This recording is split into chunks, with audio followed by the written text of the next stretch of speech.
연병 후에 여호와께서 모세와 제사장 아론의 아들 엘르아살에게 말씀하여 이르시되,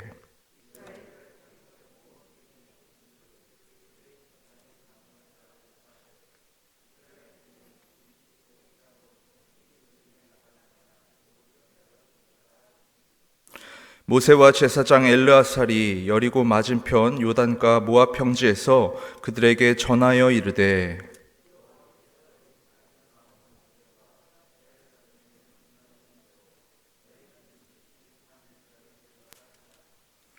63절 같이 읽겠습니다. 이는 모세와 제사장 엘르아살이 계수한 자라.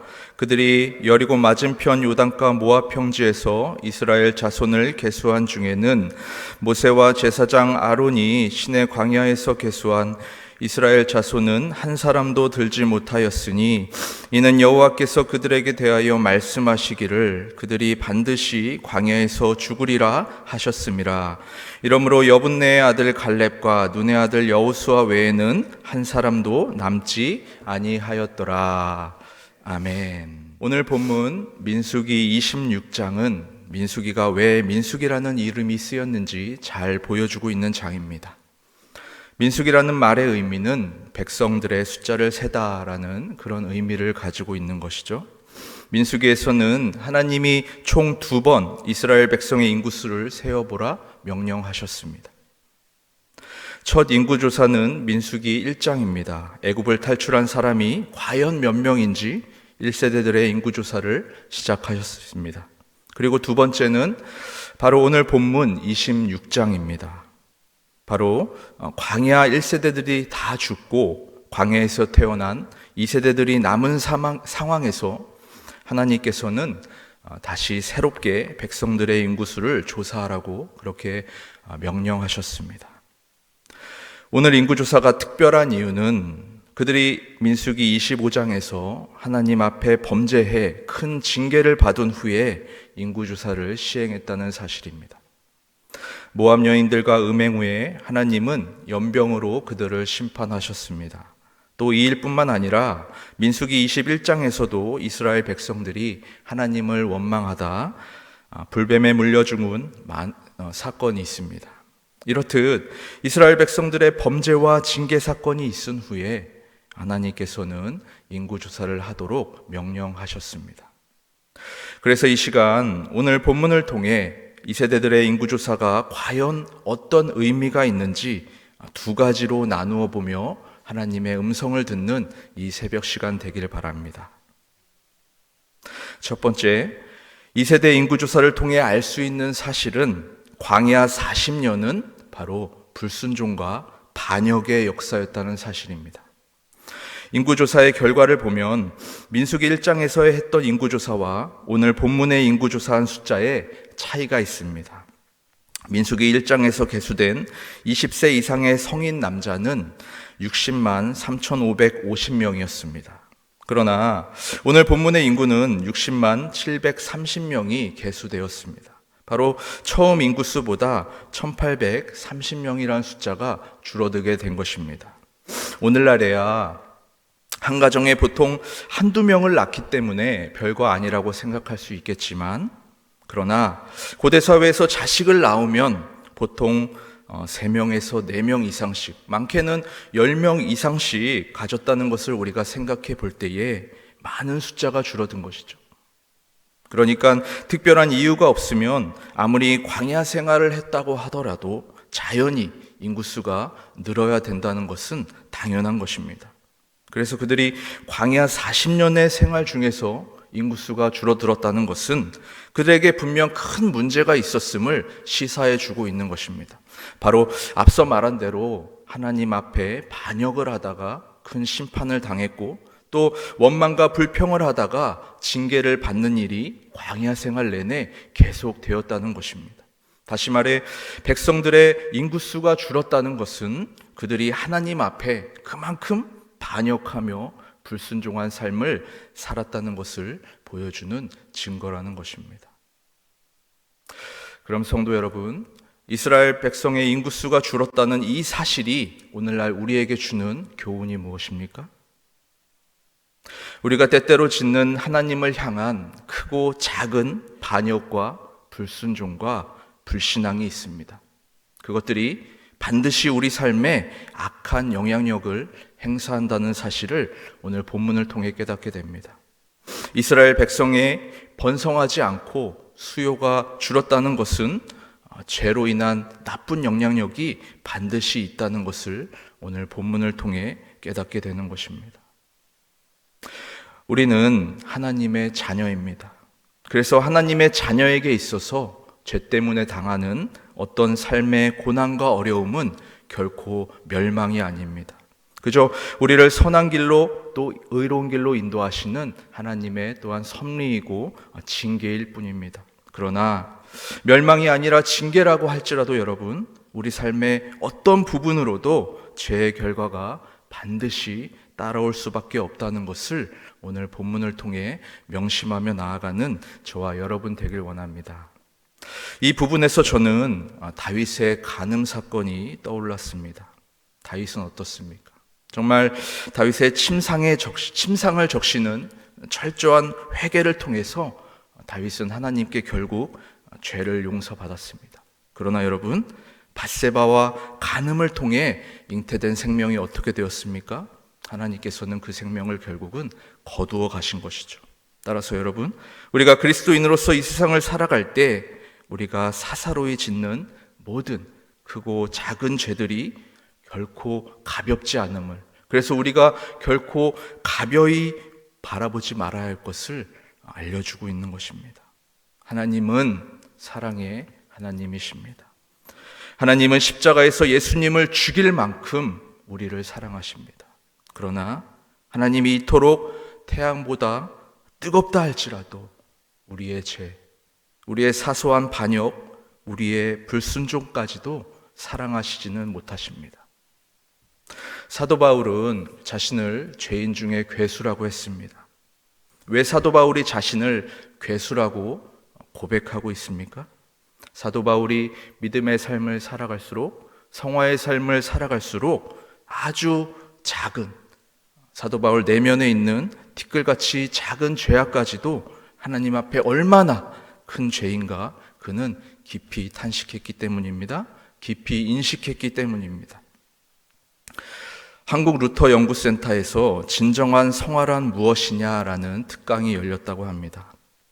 우리의 신앙생활이 30년 또 40년을 해서 도달할 때 과연 그 도달한 지점이 무엇이냐라는 것이죠. 그 도달점은, 성화의 도달점은 정말 내가 하나님 앞에 심각한 죄인이구나 하는 것을 깊이 깨닫는 것이 성화의 도달점이라고 결론이 났습니다. 오늘 본문 말씀, 이스라엘의 죄로 인해 인구수가 줄었다는 것을 우리가 보며 다시 한번 우리가 짓고 있는 죄가 얼마나 우리 삶에 악한 영향력을 행사할 수 있고 우리 삶을 얼마나 파멸로 나아갈 수 있게 되는 것을 우리가 다시 한번 깊게 깨닫는 은혜가 이 시간이 있길 원합니다. 우리가 짓고 있는 습관적이고 또 무심코 짓는 죄를 가벼이 여기지 말고 늘 우리가 죄를 이길 수 있는 능력을 주시는 성령님의 도우심을 간구하는 저와 여러분 되길 원합니다. 그래서 죄와 늘 싸우는 삶, 승리의 삶을 살기를 다시 한번 다짐하는 저와 여러분 되기를 간절히 소망합니다. 두 번째, 오늘 말씀 2세대 인구조사를 통해 깨닫게 되는 것은 그럼에도 불구하고 광야의 40년의 역사는 신실하신 하나님의 사랑과 은혜의 역사였다는 사실입니다. 이스라엘 백성의 반역과 불순종으로 인해서 그들의 인구수는 크게 줄어들었습니다. 그러나 중요한 것이 무엇입니까? 비록 그들의 죄악으로 징계를 당했지만 그들은 결코 멸망당하지 않았다는 사실입니다. 하나님께서는 40년의 세월 동안 그들에게 계속 만나의 은혜를 베풀어 주셨습니다. 불기둥과 구름 기둥의 인도하심의 역사가 있었습니다. 하나님께서는 사랑하는 이스라엘 백성들을 혼내시고 또 때리시고 징계는 하셨지만 그러나 그들을 살리셨고 그들을 마침내 가나안 땅에 들어가도록 꾸준히 또 끊임없이 신실하시게 인도하셨다는 사실입니다. 그들의 인구수는 크게 줄어들었지만 그래도 여전히 60만 대군이었습니다. 20세 이상의 장정만 60만이라는 숫자는 결코 작은 숫자가 아닙니다.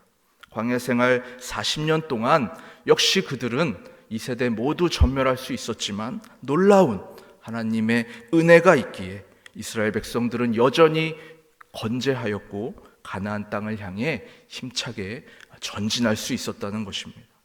어떻게 이럴 수 있습니까? 얼마나 하나님의 은혜가 크십니까? 얼마나 하나님의 은혜가 놀랍습니까? 하나님을 거역하고 하나님께 불순종하고 하나님께 반역하고 계속적으로 원망하는 그들이었지만 하나님은 결코 그들을 포기하지 않으셨습니다. 하나님은 결코 그들에게 뻗은 강한 손과 편팔을 놓지 않으셨습니다. 오히려 더 굳건히 그들을 붙드셨고 역사하셨고 인도해 내신 것입니다. 인구조사는 이런 하나님의 자비하심, 긍휼하심을 잘 보여주고 있는 것입니다. 하나님이 얼마나 그들을 사랑하시고 또 용서하시고 용납하시고 받아주셨는지, 그래서 약속의 땅까지 이끄시는 하나님의 은혜와 섭리와 사랑이 얼마나 큰지 보여주고 있는 것입니다. 주님 안에서 사랑하는 성도 여러분, 저와 여러분은 어떻습니까? 저와 여러분이 이스라엘 백성이 아닙니까? 이 이야기가 저와 여러분의 이야기인 줄 믿습니다. 하나님의 놀라운 사랑과 은혜, 길이 참으심과 긍휼하심이 없었더라면 여기 앉아있는 저와 여러분 결코 이곳에 앉아있을 수는 없습니다. 우리는 여전히 지금도 하나님께 크고 작은 모습으로 여전히 반항하고 또 때로는 불순종하고 때로는 반역하지만 여전히 그러나 하나님의 은혜와 사랑의 빛은 우리 삶을 비추고 우리 삶을 다스리고 인도하고 계십니다. 왜 그렇습니까? 바로 하나님은 사람이 아니시기 때문인 것이죠. 그래서 하나님의 은혜와 사랑은 변함이 없으시기 때문입니다. 이스라엘의 지존자는 거짓이나 변개함이 없으시니 그는 사람이 아니심으로 결코 변개하지 않으시니이다. 그렇습니다. 은혜와 사랑의 하나님은 광야에서 사단이라는 뱀에 물려 죽을 수밖에 없는 우리를 예수 십자가의 이 놀라운 사랑과 은혜로 우리를 구원하여 주셨고 만나로 또 구름 기둥으로 불기둥으로 인도해 주십니다. 하나님은 우리가 가나안 땅 저 천국에 갈 때까지 끝까지 이 은혜와 사랑을 거두지 않으실 것입니다. 그럼 여러분, 결론적으로 말해서 이 놀라운 사랑과 은혜를 받은 우리가 어떻게 살아야 합니까? 이 은혜를 어떻게 주님께 갚아야 합니까? 이 사랑을 어떻게 주님께 보답해야 한다는 것입니까? 우리 65절 말씀 다시 읽어보길 원합니다. 65절 말씀입니다. 같이 읽겠습니다. 시작. 이는 여호와께서 그들에게 대하여 말씀하시기를 그들이 반드시 광야에서 죽으리라 하셨습니다. 이러므로 여분네의 아들 갈렙과 눈의 아들 여호수아 외에는 한 사람도 남지 아니하였더라. 아멘. 여분네의 아들 갈렙과 눈의 아들 여호수아 외에는 한 사람도 남지 아니하였더라. 그렇습니다. 오직 여호수아와 갈렙만이 가나안 땅에 들어갔다는 것이죠. 여호수아와 갈렙은 오직 하나님의 약속의 말씀을 바라보며 순종의 삶을 살아냈습니다. 다른 사람들처럼 세상에 어떤 것을 의지하지 않았습니다. 어떤 것에 휘둘리지 않았습니다. 오직 주님 한 분만을 바라보며 오직 주님만을 의지하며 주님의 뜻대로 순종하며 나아갔다는 것입니다. 하나님의 뜨거운 사랑과 은혜를 받고 있는 우리도 여호수아와 갈렙처럼 행해야 합니다. 하나님의 말씀에 전적으로 순복하는 순종의 삶이 있기를 소망합니다. 하나님보다 사랑하는 것을 다 십자가에 못 박고 오직 주님만을 사랑하는 순결한 삶으로 나아가길 소망합니다. 이 세상 재물, 어떤 세상 사람, 세상 것들을 의지하지 않고 오직 여호수아와 갈렙처럼 주님만을 의지하는 삶으로 나아가시는 저와 여러분 되길 소망합니다. 그래서 크신 하나님의 놀라운 사랑과 은혜를 이렇게 보답하는 저와 여러분의 삶이 되기를 간절히 소망합니다. 광야의 삶 결코 쉬운 삶이 아닙니다. 결코 녹록지 않습니다. 십자가의 길입니다. 좁은 길입니다. 광야의 길입니다. 그리스도인으로서 여러분 어떻습니까?